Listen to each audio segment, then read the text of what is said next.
Global warming may not seem like such a bad idea after the unusually harsh winter most of the United States has been experiencing.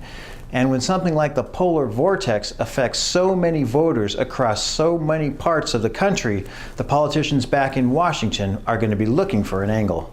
Sub-zero thermometer readings and the misery that comes with it. Power outages, car batteries frozen over, kids at home.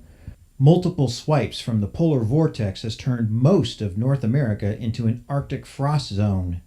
It's enough to make you wonder if there really is such a thing as global warming. And in fact, global warming skeptics are using the cold snap caused by the polar vortex to argue against taking action on climate change. The evidence out there is it's almost laughable. Inhofe has long been at odds with climate activists, but he's not alone. Senator Ted Cruz also told reporters, quote, "It's cold. Al Gore told me this wouldn't happen." The White House is taking it seriously enough to put out a video response. If you've been hearing that extreme cold spells, like the one that we're having in the United States now, disproves global warming, don't believe it. In fact, Holdren says more cold spells could be in the future.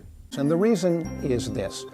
In the warming world that we're experiencing, the far north, the Arctic, is warming roughly twice as rapidly as the mid-latitudes, such as the United States.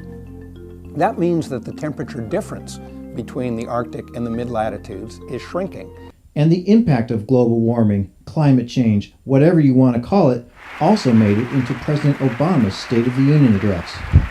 We have to act with more urgency because the changing climate is already harming Western communities struggling with drought and coastal cities dealing with floods. That's why I directed my administration to work with states, utilities, and others to set new standards on the amount of carbon pollution our power plants are allowed to dump into the air.